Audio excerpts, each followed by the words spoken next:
Welcome to another dope episode of I Know Dope People with Queen Aishah. Did I even say my name right? I Know Dope People with Queen Aishah. I've been cutting up already with our special guest today, Moses from Philly. Moses the comic. This is the latest I think we've ever been because Moses has been cutting up already. But we're gonna get into it.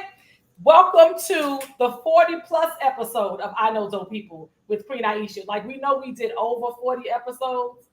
But I told Katanya to go count behind me a month ago and she didn't count. We be busy. We be doing stuff. But y'all can go watch the episodes on my YouTube channel and somebody count them for us and let us know. Don't count the repeats because they don't count. They do, but they don't. But thank you so much for watching. We appreciate you watching in real time and later on time. As we do, we get started with Queen Aishah's Quickies. And we have quite a few today. So we're going to talk about Kathy Hughes. I've had the honor and privilege of working for Radio One, which Kathy Hughes is the chairwoman of Radio One and TV One.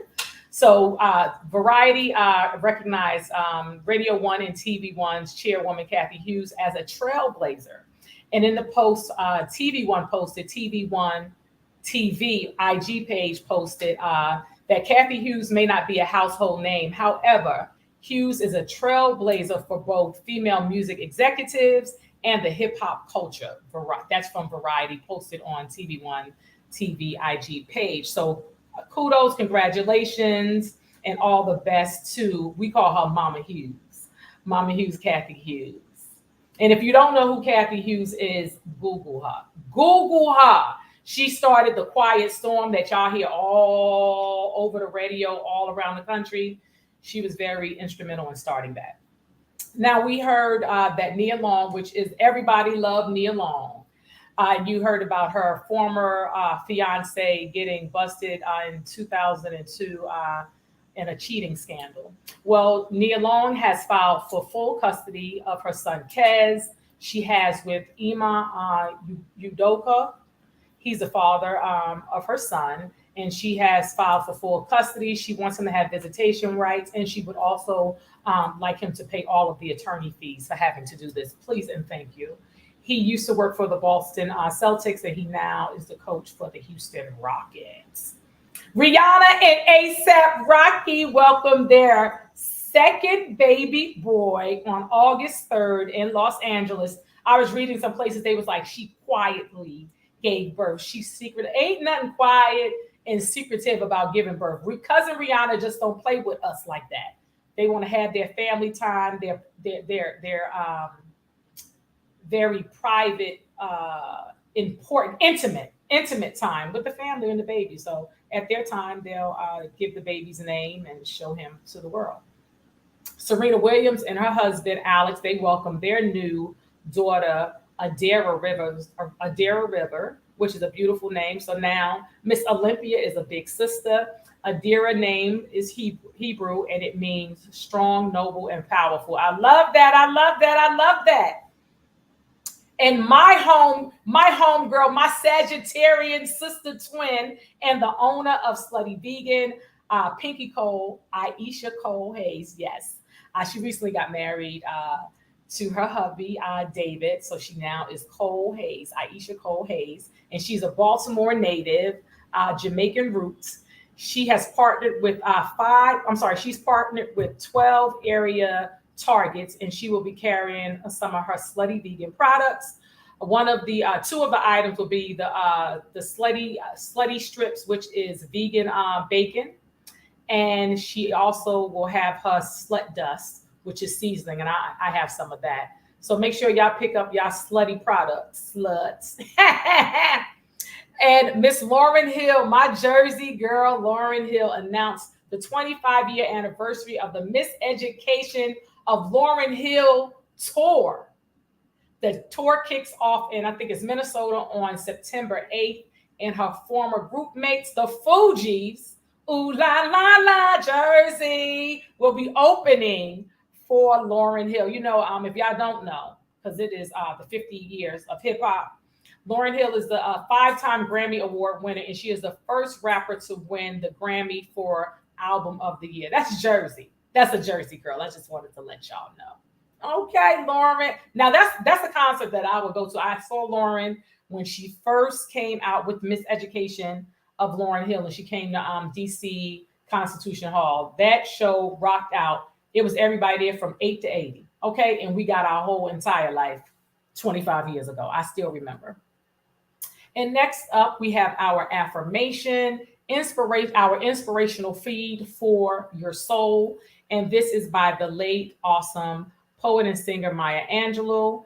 It says, we delight in the beauty of the butterfly, but we rarely admit the changes it has gone through to achieve that beauty. Okay, so remember that when we're looking at someone, as my mother said, you never know who you're looking at. All right, so now we're going to get into it with my boy, my brother. I already see him cutting up. I already see him.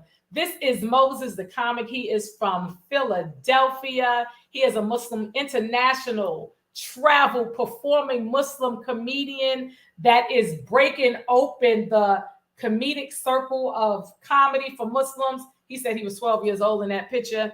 Me and Moses actually met in 2012 during a Bermuda comedy competition. We instantly hit it off, and we still talk about this amazing fish sandwich that we had when we were there. And actually, the day we were leaving, we went to some restaurant. He may remember the name of it. And their food was very British. We found, I think they had boiled bananas or something. And we was like, okay, we're going to make this work. I think we got some eggs and fish or something like that. But yeah, so please welcome my brother, my friend, Moses, the comedian. We're going to get into all of everything he has done, been doing, and will be doing.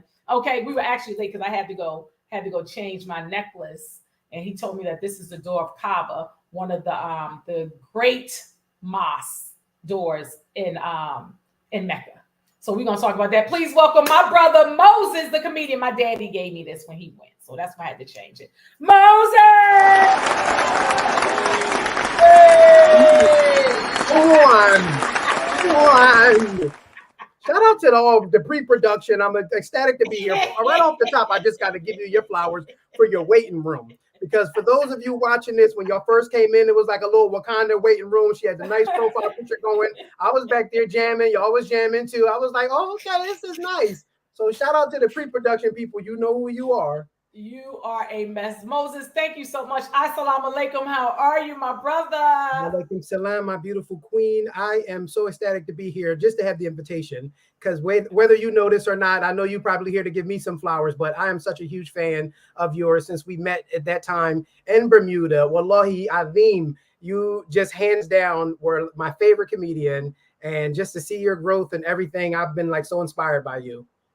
You know what, Moses? Thank you. I will pay you. Like, you just really rehearsed that very well. First of all, Moses is so dope. He had to remind me that I don't think you get into age, do you? He's almost 40. I think that Moses is 23 in my heart. I think he's 23. We actually met. 57 just for men, keeping me young. Right. Get your numbers together. So it will be 11 years ago next month that we met. Yeah, wow. We had a Bermuda is beautiful. We had a blast, man. It was me, you, John, Kiana Dancy. I think you said D-Lay. D-Lay I was was trying to there. find a picture, man, because I feel like I'm missing somebody, but it was a B Well, B flat. Flat, she booked us. I forgot.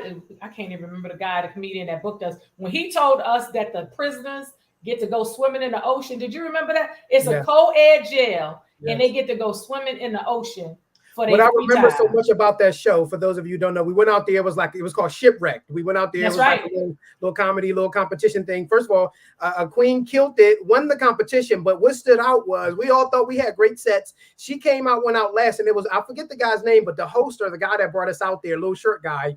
She wound up doing this whole bit. Y'all know Queen when she's on stage, she's interactive. That was the first time I had saw a comedian. You picked him up, did this whole spin around thing. I said I definitely lost, but she has a new fan. We had a really, really good time. And I don't know if you remember, it was so much history about the slaves that came into the country, to Bermuda, and the area where we had a lot of historic and a lot of artifacts in that area. Yeah, Bermuda is it's beautiful, it's expensive. I actually went to, I don't know if they call it the other side of the island. Did you get to like tour around when you were there? That was actually I think that was my one and only time to Bermuda and I've been so many places since. I haven't been back to Bermuda since that shipwreck show. This is what's so crazy. So when B hit me up to do it, I was like, okay, I'll go. And I just looked at it as, for real, I was just like, I'm going to Bermuda. I was like, I'm going to Bermuda. I hope I don't get caught up in a triangle. And as we got closer, I didn't know where the triangle was. I need to look up that. My mother had been, but I didn't know where the triangle was. But I was like, I'm just praying that if anything happened to me, that my family know I love them, and all of that. I didn't know how it was going to happen. The hotel, it was the presidential hotel or wherever we stayed. That was beautiful. That was my first time going somewhere ever in my career where when I got off the airplane and came outside, someone had a sign. Well, I still have that picture of them, the man holding. It was handwritten. It was handwritten, but my name was on a piece of paper, and I thought I was the stuff. You was like, I did this. I made it. I'm 2-3 years in, and I was like, I've made it. International show. And I got my name on the sign. Yeah, we had a really, it was fun. It was fun. And I think, was it 2 days we were there? It was a quick trip. Remember we did radio. We went and did the radio interviews. We went. Then we go to a club or a party too, and some sort of party. I know. I remember kind of hanging by the pool. It was a kind of R&R day. So it was. Oh, you know who else was there? Eddie Bryant. Did Eddie Bryant go? Eddie Bryant was with us. That's what I remembered. It was tall. Yeah. That is so. And Eddie is my baby. That's like my little brother. Don't be jealous. But I don't. Wow, Eddie was there. So it was a whole gang of us. It was cool. Like when I placed in the finals, and it was like, I'm coming back. I was like, okay, I'm coming back. I'm coming back to Bermuda. You crushed it. Thank you. Thank you. From 2011, 2012, whenever that was, till now. I mean, so much has happened. Yes. But I'm just proud of you, just seeing all that you're doing. So first of all, let's talk about this. You're from Philly. How many siblings is it of you all?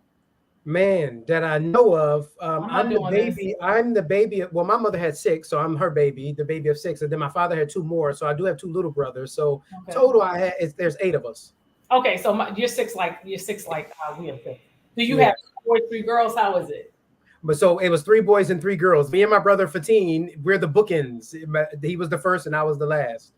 Wow. So so with us, it's all 3 boys, then the 3 girls. Wow. Aishah, hence first, life, beloved, and from. Then for Aishah for Ra. Yeah. Come on. Okay, come through. So I always say that my mom kept having children until she got it right. That's why I was her last, because once there was no reason to have any more. So I think I saw you post something like that. Well, I say that it was like counting my oldest brother from my dad. After 4 boys, they celebrated me. It was an honor for them to meet me. They actually had birth announcements created for me, like don't disturb the star while she's sleeping, crib side, don't do that. And my dad spoke that over your life, because look at you now. You better listen here. Okay. They spoke it into existence. Okay, you better know about it. So listen, so how did you get started in comedy? Were you ignored? I think just the baby of 6 children. I think I had all the hand-me-down conversations, clothing, every experiences. You pick up a lot of the stories secondhand. My famous story about doing comedy at my 25th, but the only surprise party I've ever had when I was 25, they had a 25th birthday party for me. And at that party, there was a female comic, female hijabi comic in the city at the time, which was unprecedented. This was in 2009, 2010, where now you can see them, everywhere. You see a hijabi comedian, but at that time there was a girl named Lady Smith, and she came to. I grew up with her, and she came to this birthday party, and she told me in like a couple of weeks she was going down to the Laugh House to do the open mic night, and it was like I was so inspired by that. Like, if this Muslim sister can do it, we stepped in the hallway. I never forget, and she said, if I do it, you'll do it. And that was our motto, and for like the next couple of weeks, we had decided we was going to go down, sign up. They had this thing down there. I told this story recently, man. Shout out and God bless to the late, great Sugar Bear, D. Holland. That's my baby. Sugar Bear, literally Sugar Bear, probably top 5 comedians in my life that I ever saw physically. Sugar Bear is on that list. He was just an amazing comedian. They used to have something at the Laugh House called Funny Money Wednesdays. And you got paid where when you're on stage, a bucket is being passed around in the audience. I like that. Money, they put money in there. If you're not, you don't. So we got, when we got to the event, we got there too late to sign up. And this is my brother's claim to fame story. My brother, shout out to my brother Fatim from Kindred the Family Soul. He showed up that, they wouldn't let us sign up, but he came into the door. They saw him and he used what he calls the K card. And he was like, this is my little brother. And, his friend, they really trying to get on the show tonight. So we wound up getting, long story short, signing up and got onto the show. We did our little 5, 6, 7 minutes. And we was like off to the races, man, fell in love. And so you got money that night? It was about $61 in there, and I later did find out 60 of it was from my mother, but that dollar was a fan, and that's all I needed to keep me going. You understand? That's right, Mama. Come through. Mama put the 60 piece in there, though. So 2 things. I miss Sugar Bear, and I have a Sugar Bear story. I was thinking about him recently, like within the last month. I know that when he had moved to North Carolina before he passed, and I was talking to him about like just some green juice and doing things like that. Just the funny story. So I don't know if you remember Get Down, Dwayne that worked there. So that's like my brother, So of course him and Sugar Bear were cool comedians. So I would stay over Get Down's house sometimes when I came to town to perform. Get Down would give me his bedroom, and we had company. We just gonna say would like for whatever he would bring them through the bedroom, but he always had to introduce me to them when I was asleep. He'd be like, yo, this is my sister. So he was basically saying, you're not getting in the bed because she in the bed and we're going to get on a futon. Okay, that's all I'm going to say. I think I said too much already. Okay. But anyway, so one night I had a show. We went to some little neighborhood bar that had the real good garlic crab legs. And I think Cassidy was there. I think he had come through hanging out or whatever. Okay. Let me tell you something. I forgot my pajamas. I forgot something to sleep in. So we went to like Walmart and they ain't really had nothing. I think it was Walmart. They ain't really had nothing. So I got, like the Nana gown. Yeah, you had to get the Medina moo. Did you get the Nana, the button down with the pockets. And then I put my bonnet on and came out. I think I went to take my shower and came out and we was sitting there and we was eating. And Sugar Bear roasted. I know he lit your ass up. He said, all I know is we having pancakes in the He was like, Queen, what in the cotton picking? Oh my gosh, Sugar like, Bear. What do you have on? Oh my God! When I tell you, I miss him. You know what? I always say I love even speaking about him because you rarely have a chance to really give a person their flowers. And when I found out that he was sick, I got a chance to call. He was always that comic since I had saw him that day that I would put on a pedestal like, will Sugar Bear find this funny? He never probably knew that, but he became my like, was Sugar Bear find this funny? He was my Richter. And so years later, when I found out that he was sick, I never forget I called him. And this might have been subsequently maybe a couple of weeks before he passed. And I called him. I didn't even recognize his voice when he answered the phone. I was like, can I speak to Sugar Bear? He was so frail. And on that conversation, I got a chance to tell him exactly what he meant to me, how much he had inspired me in my career. And I gave him all his flowers. And I felt so good about that conversation because he passed shortly after. So at least he knew how I felt about him. Yes, we had a good time. And I would call and check on him. And he had his spirit as long as he could, even with everything that he had going on. So yes, I miss Sugar Bear. But And yeah, the he was my laugh. first time on stage, and it just snowballed after that. Yep. Awesome. And Laugh House is a great historic black owned comedy club on South Street in Philly, like the epicenter of Philly, you would Everybody say. came up and through there. That was the Everybody home. and everybody came on South Street. Like you couldn't miss it. Like we had a good time. So and rest in peace, Mona. Like Mama Mona, I loved her. Very supportive.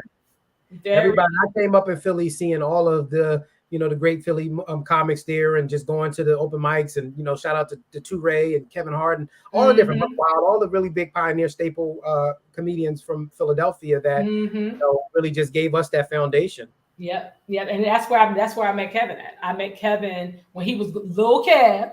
Okay. Remember he was Lil Kev. Met him there. Yep. Yeah, we had a good time. Laugh House used to be there. You know what I mean? All the good comics, man, and Naeem and all that. I remember seeing John Witherspoon in there when I was younger, and like that was just a spot that you would come. Every city I felt like had like the white club and like the black club, and that was a club we would be in, and that's where I met and saw Dion, and I would see the Michael Colliers, and did get a chance later in life being able to go see them as a patron, but then later in life sharing the stage with these people, that was like transformative for me. That's awesome. It's so interesting. So you just got right on stage as a comic, whereas though I studied. Like people was telling me you should do comedy. Are you a comedian? You should. So I started I was nervous first. That's how I started working at the radio station. I started volunteering. I was like, oh, I'm nervous. Blah blah blah. My mom said go volunteer to build your confidence and courage up with your public. So I did that. So I read books, stand-up comedy with Judy Carter, all of those things, and would watch the local and national comics when they came to town in DC at all the comedy clubs there, right? And then I started going on stage. But you just said, you know what? I'm just jumping up there. I think the money drove you. I think the money was what made. Listen here, that's 61. It meant something to me. But and I grew up too. Everybody, the baby of 6, and just kind of getting in where you fit. And everybody like, you're so funny. You're always the class clown. You should be a comic. You should be a comic. I will say in hindsight, thinking back on it, but comedy is one of those technical type things, and anything that you master where it's such a science to it. And a lot of times, like just being funny is just one aspect of it. Probably, I'm not gonna say it's not the most important aspect, but I've learned so much over the years of the science. And you and I actually had great conversations in Bermuda that I cherish to this day, of times when you were the one even just really taught me about branding. How we are our own brand. Back then he was trying to even telling me about the Moses the comic and the comedian, and so those kind of conversations were like just laid the groundwork for how I think I tried to situate myself. Yeah, and it's funny because it's a science to it, and you have people that can remember. And I don't want to downplay. You have this is what you do. It's in you. It's in your DNA. And then you have those, in Los Angeles, they'll have a lot of actors come out to do comedy, stand up, to be put in front of the producers who may be in the audience at the comedy clubs. Right. Their agent or manager may say, go, write a set or go do comedy, so because you never know who's going to see you. Now you got some people they funny. If they funny, they funny. Now funny sometimes in front of your family is different than funny on stage, and a lot of people don't find that out till they get there. Because your people have been laughing for you all this time, but it's not that you're not funny. It takes work. Nothing takes the place of your microphone. Yeah, but you know what? Ha Ha Davis. A shout out to Ha Ha Davis. I respect him. He was on the Breakfast Club before, and he's a big Instagram comic that just got famous with the 60-second clips. And he told that story. He talked about there's a difference between market value and brand value. And when you get to a point to where it's like your name might be so big because you got a bunch of followers, but that doesn't mean that like the brand of you or your comedy is big. So he was saying how he was getting booked to do these 300-400 seaters, and he's filling the seats and people coming out, but he didn't know what to talk about past 2 minutes, past 60 seconds. And he was like, it was a rude awakening for him because they might, a promoter look at him, he think you're gonna fill the seat, so they'll put him on there with going after Tony Woods or Lawrence Owens or somebody that's gonna light him up, and then you think you're coming out there and you following that. So I loved how he talked about that in mainstream, and that's honest about the seriousness of the craft. Yeah, it's true. And I this is what I heard, that, like I used to do a bunch of colleges.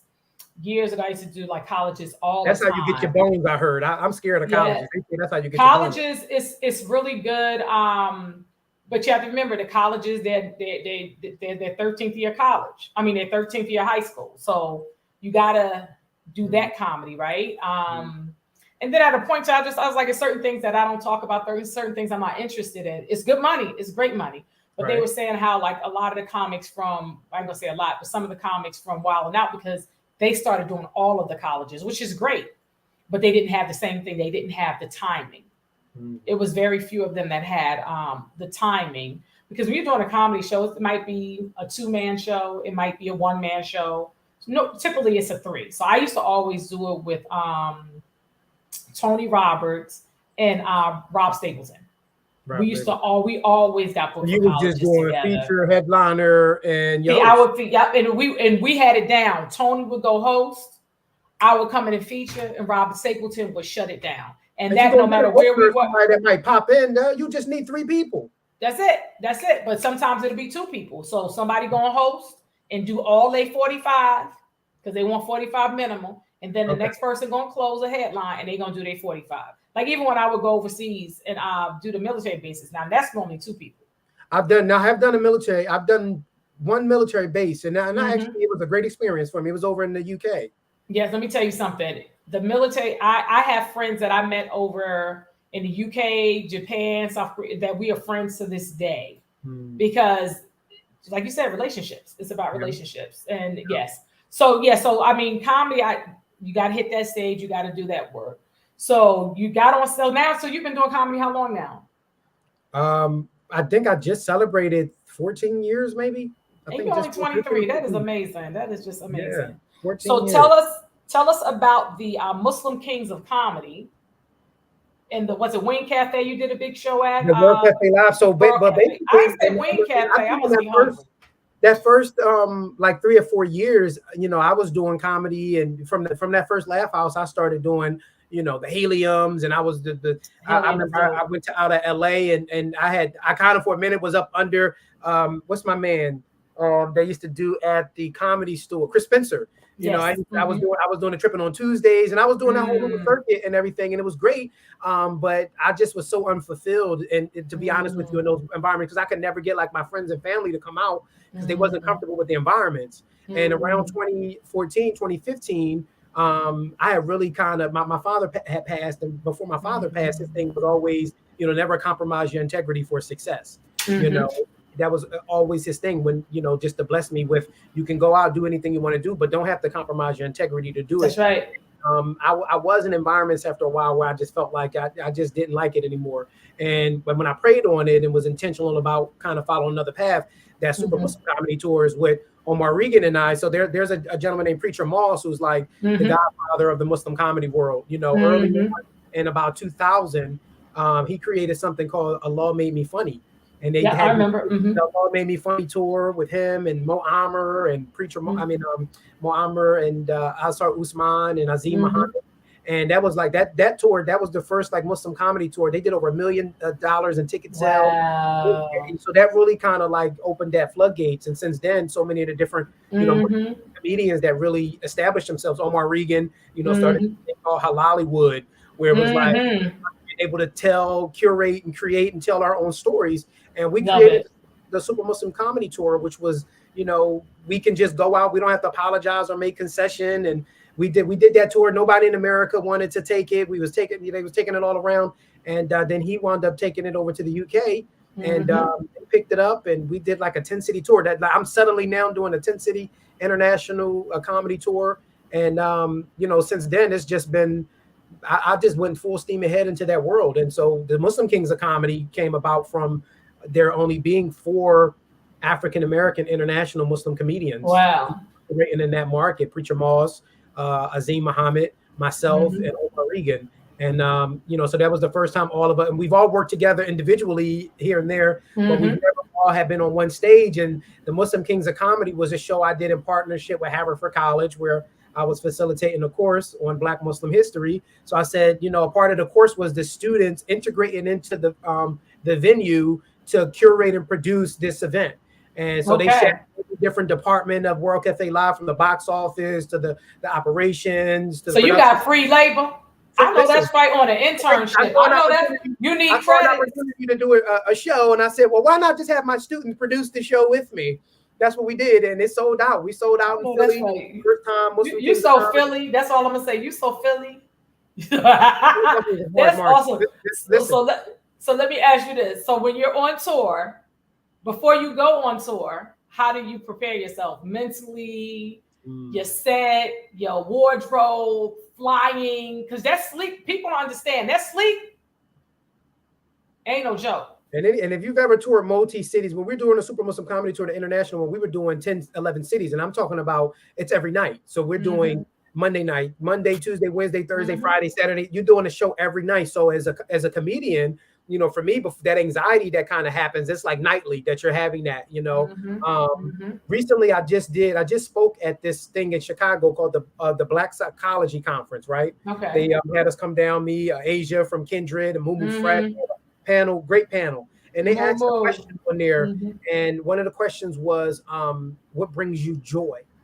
And it was a very poignant question, because my answer was, she was like, when was the last time that something brought you joy, right, in your preparation? And the example I had used, where they had sent a car for me to bring me to that very conference. It was like a 4-minute ride from my hotel. And when I got downstairs, the gentleman said it was about a 4-minute ride. It was about a 10-minute walk.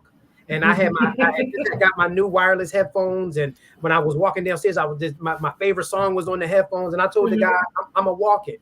You know, I was an hour early anyway, and that 10-minute walk, Queen, was so joyous for me, because when we're on go and we're artists and we got a million things that we're doing, sometimes just being intentional about creating space, mental space for yourself. You know, that 10-minute walk, I listened to my music, I cleared my head, I went over my talking points, and it was so joyous, just that 10 minutes, that, you know, to answer your question, it really is just being intentional about creating that space in the midst of the chaos. It's true. And that's, I like what you say, creating space, and that you chose to walk, because that fresh air, that oxygen, getting your mind right, like you need that. And then also take you there. You might just got to put the beans and just get going, you know. And the music, and it's so funny, because when you create that space and you're not, like when I said when I went to Bermuda, I'm like, I'm just gonna go.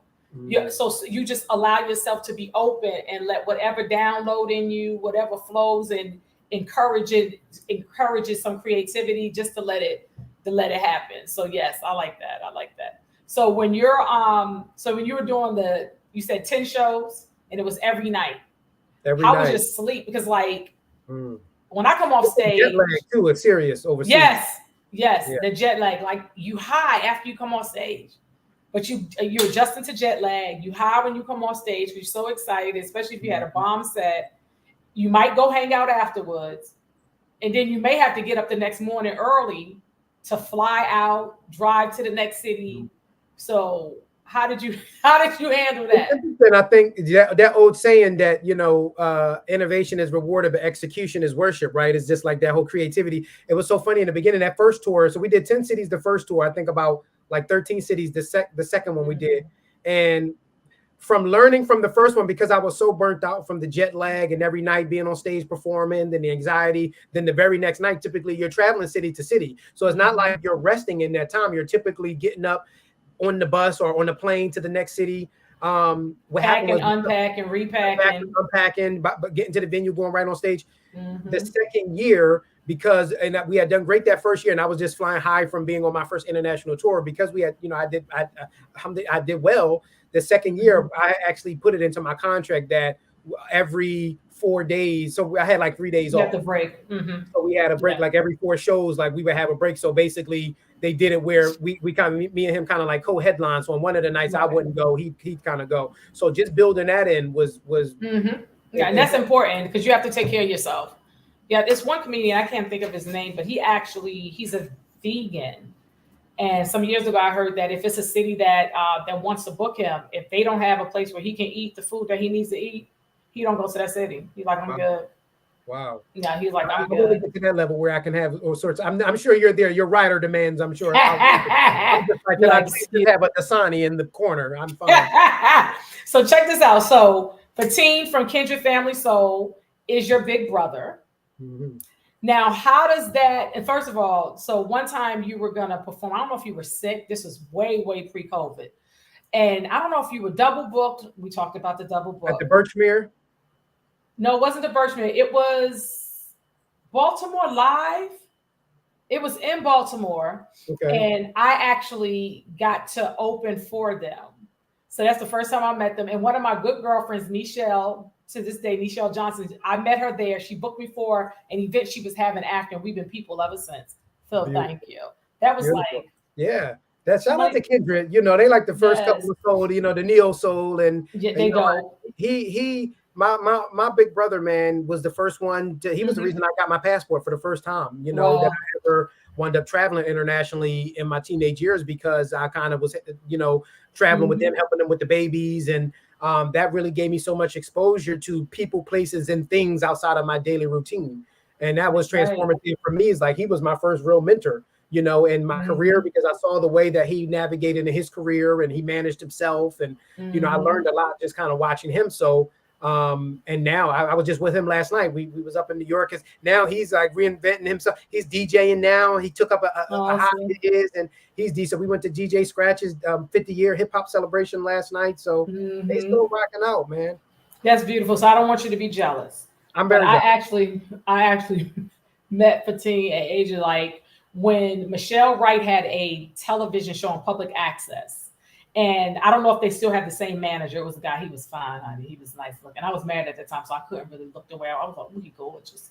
But we did a public the public access show, and I think like during the pandemic, I think Michelle Wright had like reposted like a picture or something. Did they have a van at that time? They You did, said, I believe. I yeah. think they used to See, have. see, I met them before you. Mhm, Don't be mhm. jealous. But But so yeah, you met them first before you met me. And okay, so you go back.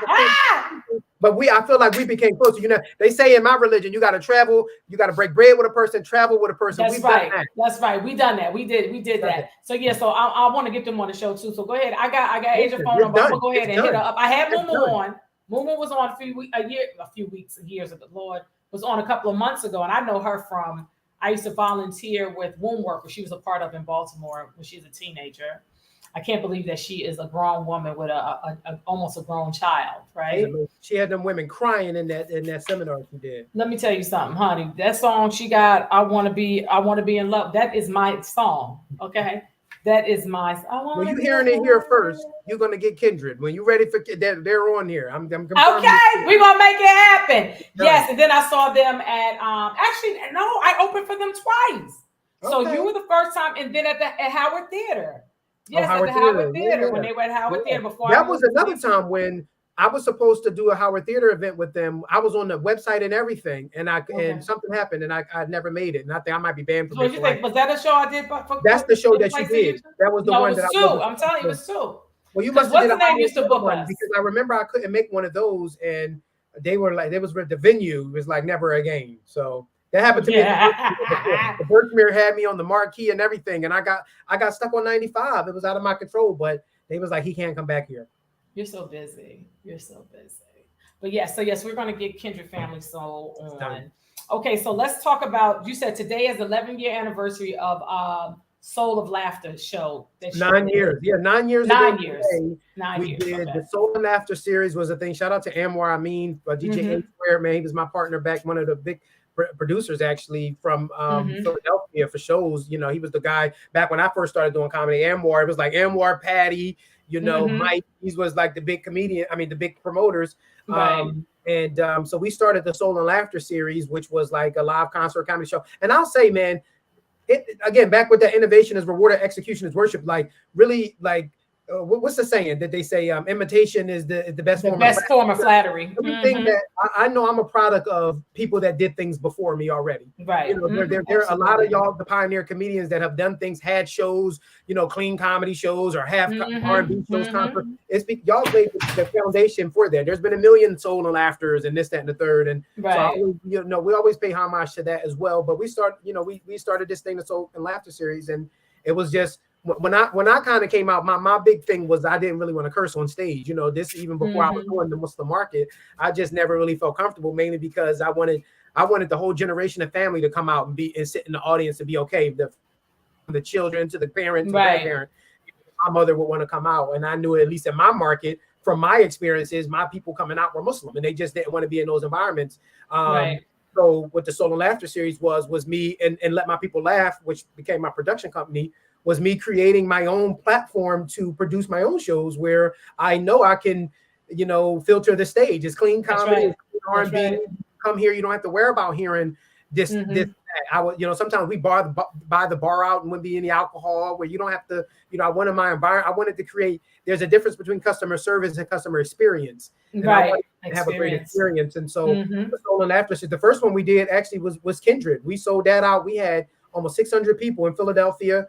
It was Kindred. We had Touré. I think Lawrence Killebrew. I mean, it was a fantastic. They did a live band show.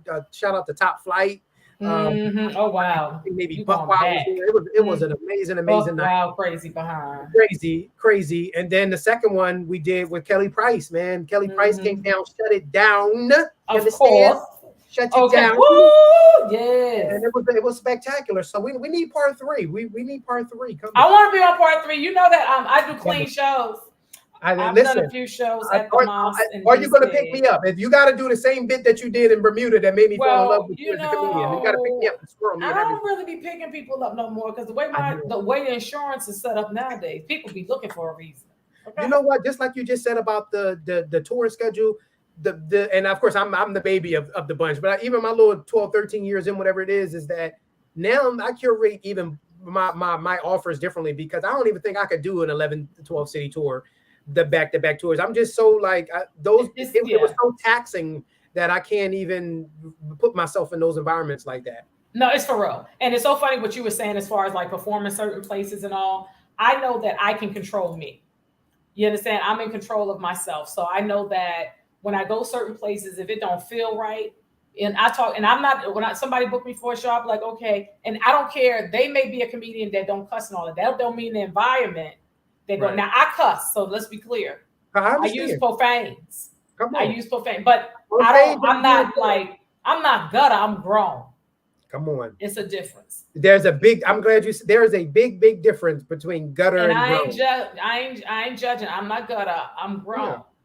Yeah. So I think that in certain places, I don't mind like keying with somebody, but I'm not gonna be battling and going back and forth with you, and who they paid to see me and whoever else on the show, not you. And I don't think it's fair to the audience. So those shows I'm not interested in doing. Now you really can't control it, because you never know, because you can be in a nice environment and think that it ain't gonna go down, but let somebody get so much juice in them, and so that's my thing. So I understand you want to be where you're comfortable and you can be represented well. But now, because someone asked me recently, like even me being, a Muslim comedian, it really is just like I'm Muslim and I'm a comedian, because the only difference is the same set. I just did a show at Punchline Comedy Club with Chanel. Shout out to Chanel Travis. We did a show at Punchline. The same set that I did at Punchline is the set that I did on the Super Muslim Comedy Tour. I'm just doing clean comedy. It's not comedy that like is only Muslim. And I was so inspired by Russell Peters. Russell Peters and Joe Coy are two comedians that I'm hugely inspired by, because I felt like they brought mainstream into their culture by explaining things in ways that made it relatable to us. That's right. That's right. I don't have a Filipino mom, but my black mom does things like this. And the set that I do is the same set that I'll do and have done in the Stand or in the Laugh Factory or the Laugh House, or and do it in a Muslim show. And it's so funny, because all you have to do is, like, if I'm doing a show where I'm using profanity and I'm going to perform at a church or a corporate event, just change your vocabulary. That's it. Just change it up. Just make it work. And people would like call, I'm interested in hiring you. Are you a Christian comedian? I'm a comedian. Come on. I do comedy. Yeah. Are you a Muslim comedian? I do comedy. I do comedy. Because see, when someone says put religion in it, it's speaking of, are you going through, for example, Christian, the Bible, doing those, you see what I'm saying? I do comedy. You know what I'm saying? Do you want a show that is clean? I'm gonna do comedy. That's it. And you might have a word or two or a bit or something in there. Like, for example, I might use a phrase, an Arabic phrase in the crowd for the Muslims that they understand. That's right. When I'm in the crowd, I'll do that same joke that might just explain around what that word means. Right. You know, I'm That's just right. adding another line to it, but I'm gonna do the same set and make it relatable. So we're going to talk about, we're going to come back to the web series, but we're going to talk about the family trip that you all took to UNRWA. Let's talk about that and your mom and that. When I saw those pictures, it was beautiful. It was like y'all must have really everybody got. It's like everybody in your family got their tax return and they got it at the same time. Listen, Because that trip ain't cheap. we had Did to go y'all down did y'all deep sleep to that together? one. Did y'all? It was deep. Let me tell you how God worked though with that trip. Did y'all get an Airbnb over there? Because it was about We 20 had of y'all. we definitely Airbnb. We had the rock paper scissors to bed. A couple of nights my mom didn't make it, but one of the things, that trip, I actually went on that trip on my own spiritual journey on that trip, right? The year prior. When I was on that trip, my uncle, who is at that time was in hospice and kind of bedridden and everything, he saw my pictures on social media from that trip, right? So he calls me up. He says, you know, he knew he was like, he didn't have much time left, but he's like, if you could make Umrah on my behalf, I'll pay for you to go on Umrah if you make it on my behalf for me, right? With one condition, that I make it during the month of Ramadan, our holy month of Ramadan. So which was a huge honor for me. So of course I accepted it. The money that he gave me was enough for me to book the ticket for me and my mother to go. And it wound up being the catalyst for all of my siblings. Like once my mom signed on, my brother and his wife was like, "Oh, I'm coming," and my sister came, and her husband, and my other sister. It was like a huge big thing. And then it suddenly was like we was calling ourselves the Umrah 11 because we was 11 deep, and I planned the trip from top to bottom. But what was spectacular about it was a week before we left, that uncle, when I called him to tell him give him an update and tell him, you know, your generosity spurred now 11 people are going to make Umrah in your name. Wow. If you get that. And he passed away a week later. You know, so that trip was like so special for us because, you know, even being my mother had been, you know, Muslim 40 plus years and said she never fathomed even seeing the holy Kaaba, you know, with her own eyes. So to be able to to walk around it with her sons, and I pushed her wheelchair around there. It was like a great honor. That trip was spectacular. That's awesome. So to explain what Kaaba is and what Umrah is. Yeah, so Umrah is pretty much where there's two like spiritual pilgrimages in Islam. One is like the Hajj, or you know, if you have the means to do a Hajj, is like, you know, one of our obligatory type things to do, which is our big long strenuous. You got to be bill free. You got to pay all your debt. Okay, that's like our Iron Man. Okay, that's our Iron Man right there. It's built into our religion. You can't owe nobody. You can't owe nobody on Cash App. You can't owe nobody on don't bring no underwear because you were going commando the entire time in the Holy Land. There's no draws allowed. Okay. Are you serious? I'm dead serious. Well, not when you're making the actual spiritual Umrah. Yeah, you can't have no underwear on. Women actually can, I believe, but not men. Because you need to let the spirit come through. It got to flow through somewhere, and there's a lot of stale air there, so you want to make sure it's breathable. But one of the things that we do on Umrah, no, it's a spectacular trip, but yeah, it really is like Umrah is like the baby Hajj, where you don't go through all of the different rituals, but you know, a part of it is circumventing the Kaaba, and the Kaaba is that house, you know, that in Islam that, you know, the Prophet built, and it's the house of God. And door, right? That's one of the doors. That may be the actual door of the Kaaba, it looks like, which is the main gold doors. And in Islam, we believe that space in between the front door and the corner, whereas this piece of stone, we believe that's like there's the picture right there. That was the night before we all left. To go. That's all of my siblings right there. My mom. If you notice, my sister next to me, she's actually photoshopped in there. She lives in California and hadn't made it up yet, so I had to photoshop her in there. You did good. There you go. Yes, that is awesome. Yes, my dad went to Umrah. That's right in front of. That's in Medina. So we did Mecca and Medina. That picture is in front of the Grand Mosque, where our Holy Prophet Muhammad is buried right behind us in that building. And that's us standing right outside, all of my siblings, my mom, and their, you know, that was a trip right there. That's beautiful.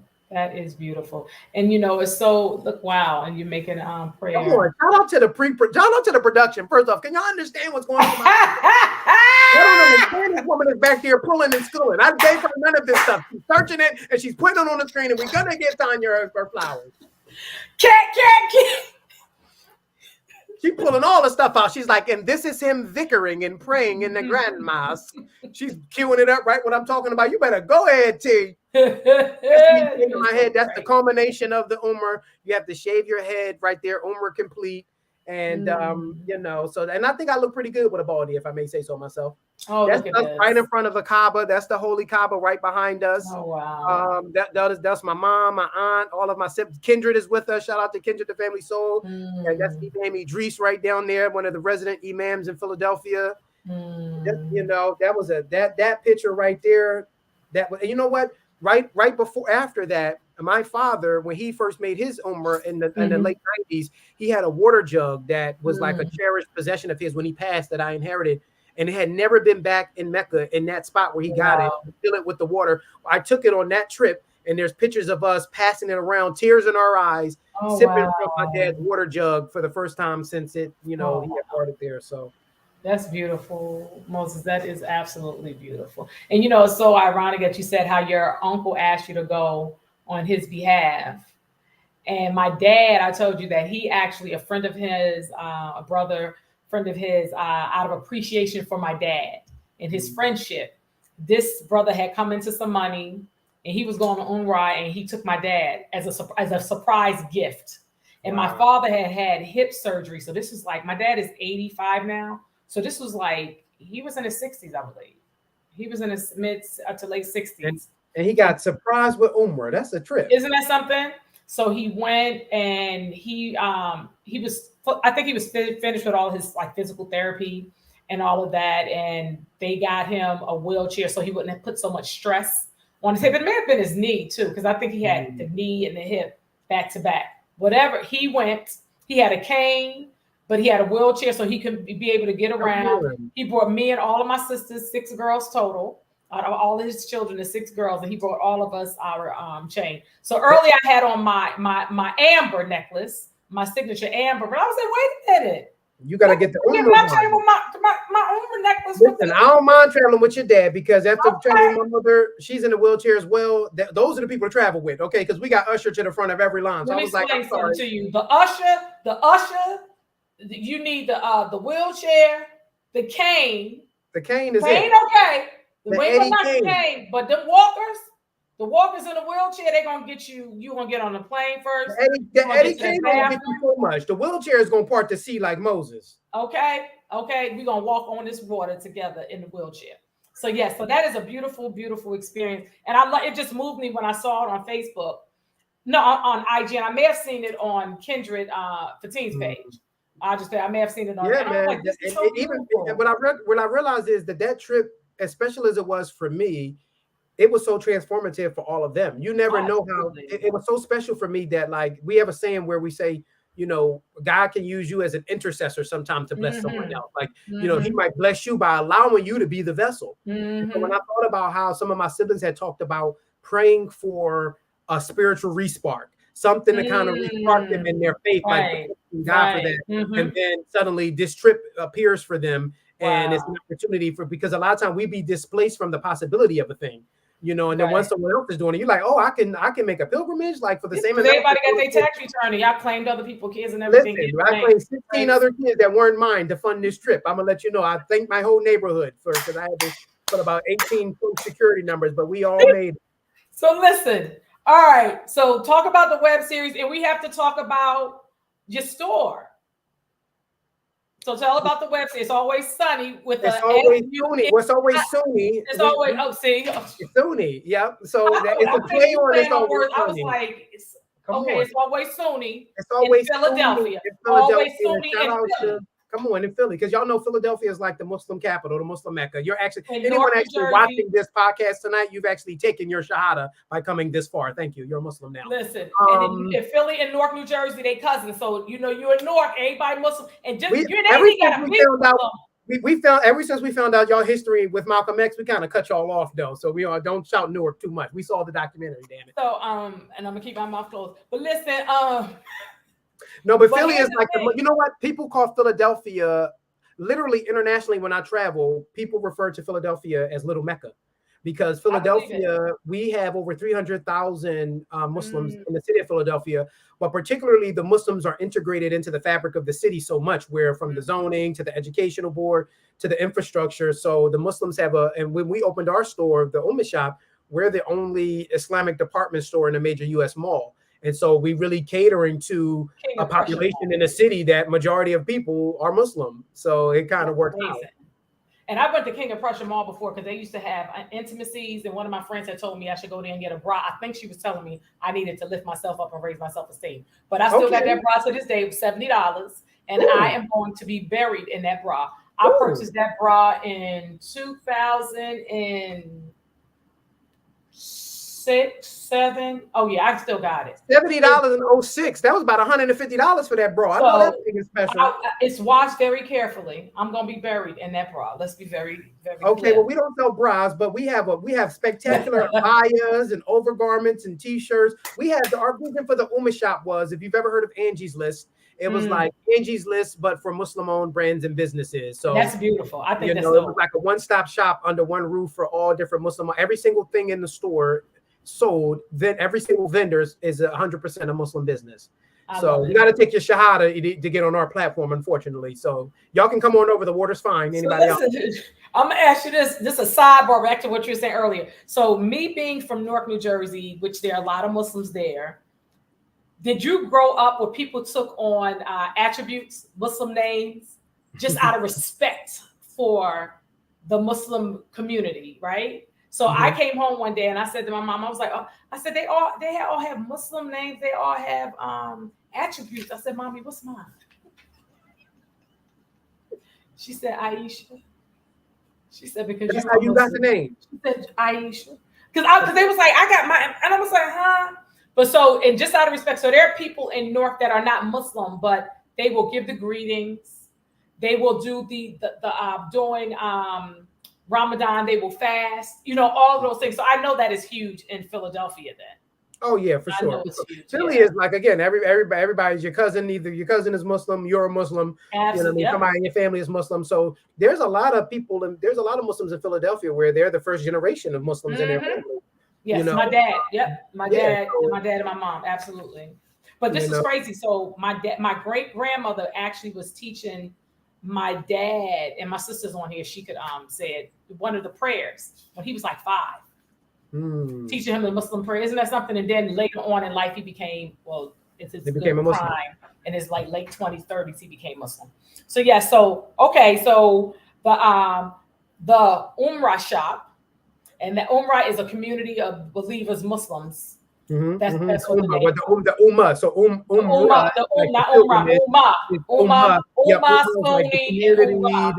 the Ummah is like the collective, the community shop, the Ummah shop. This is our store here. Beautiful store. 3 dressing rooms. On it, honey. Listen, one of the dressing rooms we actually converted into a prayer room because, growing up, that's one of the things being Muslim, you always got to like go into Macy's or run out to the car to try to hide in the dressing room and pray. So we wanted to turn one of our spaces into a prayer room for any denomination. We get people come in and meditate. People come in, Christians, they may come in to pray or they need to nurse, and, Muslims come in, you make salat. And so the space is really just curated for other mom and pop Muslim brands and businesses to have the exposure. I love it. When I went to Mali, West Africa, I love being there because with the prayer 5 times a day, the clock would just sound, and it would like people would just be in prayer. One time I remember passing the masjid, one of the masjid, and it would you could just feel all the energy and the love and the power behind a group of people being in unison to pray. That was beautiful. So I know right there, all of those sisters there. Shout out to, there's a group out of Philadelphia, that woman right there in the front. Shout out to Manazah. She has a group called the Traveling Muslimas, and they're like 100 members deep. They literally are a group of Muslim sisters, that just got together and said they're tired of sitting at home. They want to travel the world. They've been to Colombia, they've been to Iceland, they've been to Dubai. And she brought them all to the Ummah shop. And so the Travel Muslims that's beautiful. That's beautiful. I have a friend that just taught. She taught for 1 year over in Dubai. And I told her I wanted a prayer rug. So a Pakistani Muslim that she teaches with was like, I will go and get your friend. She was asking the students and they couldn't touch. She actually went to Mecca, got my prayer rug. She got me the compass, a pen. I don't know what the pen for. But everything. And I was like, I told my dad, of course, he was just filled with. This woman never laid eyes on me, talked to me on the phone. I was like, that's Muslim. Come on. That's Now, listen, Muslim. shout out to Van Jones. He said on like CNN, like the best neighbor you can have, is a Oh, Muslim. I'll say I because love it. when practiced properly, obviously the tenets really of it. And shout out to listen, this is one of our. I actually own the trademark for unapologetically Muslim. That's I love it. unapologetically Okay, you Muslim. better come through. Come on, that's one of our Trademark. trademarked. And Get I your can't chicken trademark this one, but shit. this is one of our biggest designs in the store. Our super Muslim Super tee. Muslim. So, Yes. this is just really the whole concept behind unapologetically Muslim is not having to apologize or make concession for what you believe in, and I That's try to right. use comedy and my platform to subvert the stereotype of Islamophobia and bigotry and racism. Mhm. So comedy is like the perfect vehicle to have those uncomfortable conversations. Okay. So thank you so much. And you are blessing us and educating us all at the same time. Come on. Brother Moses the comic. So before we close out, I want you to tell us about your web series. It's Always Sunni in Philadelphia. Come Tell on, us it's about that. always Sunni. That's a show that of course, loosely placed on. It's Always Sunny in Philadelphia, but Sunni is like one of the sects of Islam as far as belief Sunni systems. And Muslim. majority of people are Sunni Muslims. You Mhm. have Salafi Muslims and some other sects, but Mhm. so it's Always Sunni in Philadelphia. Majority of the Muslims in Philly are Sunni Muslims and Black Muslims. I taught a class on Black Muslim history, and the history of the Muslim in America is centered on Black Muslim history, and a lot of that history was started in New York and Philadelphia, the Dar es Salaam In Newark, movement. New Jersey. And Newark had a little hand in a couple things. I guess y'all did a few things. But the Black Muslims, basically, this show was kind of centered around, Sunni Islam and how it really played on to the landscape of Islam in America. And so it's Mhm. loosely based, it's like Curb Your Enthusiasm, but based Mhm. around my life, loosely based, because I was so inspired by Curb, the way they they'll get Mhm. framework, they'll pretty much just like workshop a scene where they might know the destination and just have the flexibility to kind of get there. And I wanted Right. to try to create an environment like that. So I got all the Muslim influencers together. Shout out to Nadira Pierre and Matt Black Yeah, and Omar Regan and all the different influencers to just do our own show. that's right. Got the production, we got hired the professional crew and just film some episodes. And so it's loosely based around me following Moses the comic and like three of my Mhm. friends, like four of us, and our experiences with our wives and our families. And it's Mhm. hilarious. I love it. And I love when we collaborate together. You know what I'm saying? It's enough for everybody. I think it's enough for everybody. And I love, and that this is also coming from Islamic community, being Muslim, we create for ourselves. Like, I don't really know a Muslim that is not an entrepreneur because that's what's taught. You know what I'm saying? Like, that's what's really taught. So creating several opportunities for yourself. And just like when I have the funniest stilettos, like create for yourself and bring other people along because we are not here to do it by ourselves. Come And we on. are here for one another all the time, every time, all day. Come on. Come on. Okay. Let So me my tell you one of my favorite quotes, and it's a quote about intentions and how we got to keep pure intentions. It's a quote in our religion that says mm, there was one of the companions was talking to the prophet in Islam, and he said a drop of rain can fall into the mouth of a seashell or the mouth of a snake. And he said in a seashell, that drop of rain would turn into a pearl, and in a snake, that drop of rain would turn into poison. So he said our knowledge and the intentionality behind our knowledge in the wrong or right hands can be yes, a blessing or it can be a curse. yes. And so I think we got to be very, at least with our platforms and what we're doing with the store, with my career and the classes and everything, trying to still have some component where we're still pouring into the community and That's right. doing something positive where That's we're right. using the platform in a way in which can have a greater narrative.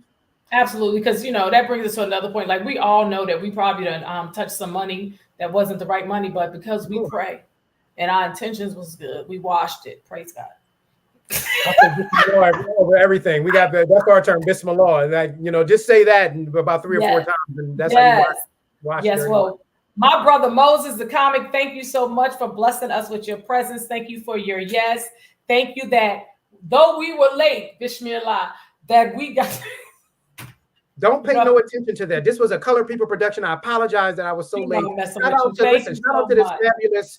fabulous platform. The production from top to bottom, all the behind the scenes people. I'm telling you, she got about 6 people working back there. None of them have been paid all this year. It's a lot of child labor laws being broken. I don't think no one was over 15. But one of the things, support this platform. this is what's so crazy. So we haven't communicated. I think when you were living in Atlanta, Yeah. or and like when I first moved, I think maybe like 6 years ago we may have communicated, but we just picked up. We just keep it flowing. I was like, is Moses still in? I gotta see Moses because you got to have your people. Wherever you go, you got to have your people. You got to be connected. Like we were talking earlier about Yasin's fish. Oh my gosh. Oh I my got to, God. now you got me wanting fish. I got to find the one location that I think that's still open, which is probably on Memorial Drive. So over you there fry somewhere. fish? I mean, because I know you mean in that kitchen. I've heard the rumors. I can fry some fish. Like we having house music in the park on Sunday, September 3rd, and they asking for fish. So, and I got some good Andy seasoning fish that my homegirl, my buddy, my sister, Angela Little sends to me from St. Louis, but they do carry here. But it just feel better to me that she sends it to me from where it originated from. Oh, my fish be on point. I sell it $5 for a quarter Ziploc bag too, because it's that. Is it seasoned well? Yes, honey. You can. The fish season's so good you can fry the chicken in it. Okay. And the chicken's still gonna taste like chicken. Yeah. Peace and blessings, Moses. I love and appreciate you again. Thank you for your yes. Check out Moses the comic. Check out the Uma shop at King of Prussia Mall, also online. You see his social media contact, and you can see him all on all of the social media platforms with his web series. Catch him on MosesTheComic.com as well. MosesTheComic.com. MosesTheComic.com. Peace and blessings. Assalamu alaikum. Love you. Love you. Thank you so much for checking out another dope episode of I Know Dope People with Queen Aishah. And I just love Moses to death because he is hilarious. He is intelligent. He's informative. And he's going to be cutting up. He's sitting in the back right now ready to say something. He already told Katanya, he asked Katanya if she got a passport. We're just going to leave it right there. You're not messing with him. He's laughing. Yo, peace and blessings. If you have not and have not yet followed me on social media, I'm Queen Aishah everywhere on the YouTube channel, Queen Aishah, QueenAishah. Please put that last H on to remind you, happy, healthy, hilarious, hottie, Geraldine and Donald, my parents wanted me to have an H. So I'm carrying my H well.